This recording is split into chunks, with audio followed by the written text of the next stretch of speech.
How do you like the sounds of that good now either. the red coat y'all want to stand over here? Yeah. Or is this where y'all need to be? What's that? So like hearing the sounds of the red coat band out there. Oh yeah. A little crowd noise. We ought to have the tune down anyway. Shouldn't be surprised by that. You know, it's just part of getting them ready from a concentration standpoint. You know, cadence and motions, and you know, it's really not a factor for our defense, because when you go on the road, when you're at home is when you need to work the crowd noise for your defense, communication-wise, because obviously Death Valley is alive when the other team's on offense. It's the same way on the road, so defense will be able to hear just fine, because they're not going to be loud when the offense is out there, but when our offense is on the field, it'll be rocking. And so, you know, just try to make sure we get our guys dialed in and ready for it. It's been a little while since we played a game, but thought we had good prep today. And, you know, guys have been pretty workmanlike and businesslike this week. You can really sense that, you know, they know we're getting ready to play. And tomorrow's a big day for us. Wasn't a perfect day today as far as getting the plan down, but we don't play today. But tomorrow's got to be a little better from an assignment standpoint, and really understanding what we're asking them to do. And then we'll focus it all up on Friday and get ready to roll.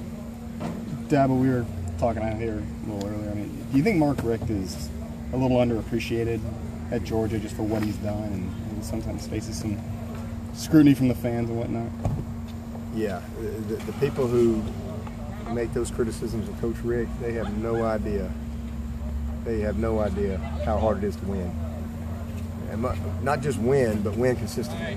And you know, Mark Richt is, first of all, he's a great man. He's a great man. Secondly, he's a heck of a football coach, and he's been incredibly consistent. And you know, John Wooden coached for 17 years before he won a championship. And I'm sure that somewhere along the line they was talking people in the first 16 years. I'm sure they were talking about, hey, this guy here, he's a good coach, but you can't get him over the hump or whatever. And I think we know the rest of that story. But I think Mark Richt is a great coach. He's been one of the guys that I've admired for a long time, you know, since I was an assistant. And I think he does it, you know, as well as anybody out there. Swinney on the injury or depth chart front? Not that I know of. You know, we get through, this is the last pads day, so you know, we'll get final injury report in the morning when we talk to Danny Poole, but not that I know of based off practice today. Generically, if you were to experience bad weather, how does that? I take that back. Tim, just OJ.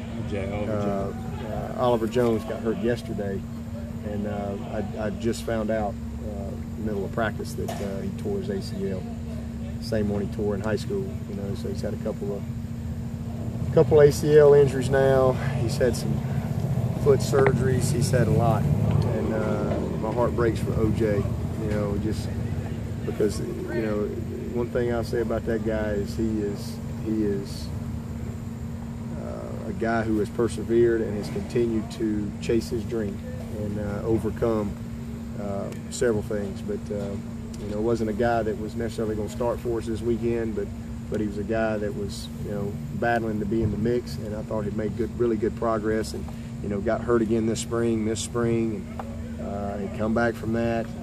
And just literally pulling around. We just thought it was a meniscus, and but you know, they got the MRI later today, and it was that same ACL that he tore in high school in his right knee. So that's very unfortunate for him. And but we all know that this game is, you know, not fair, and from time to time you have to deal with you know, those type of things. But we'll put our arms around him and love him up and get him back on track. Generically, how much does your game plan change if it were to be a downpour for 3 hours Saturday? Does that impact anything that you guys do in preparing for this game? Not really. No. Listen, I tell our guys all the time, if the things that we don't control impact our performance, then we're never going to be a good team. We'll never be a good player, never be a good team. You know, if the weather, the time we play, the uniforms we wear, what the guy in the third row says about your mama, you know, how many people are in the stands, how many aren't in the stands, you play on Tuesday night or Saturday night. If all those things affect your performance, then you're never going to be a great team, and you're never going to be a great player. So, you know, it's all about the things that you do control, and that's what we try to coach our guys and get our guys to focus on.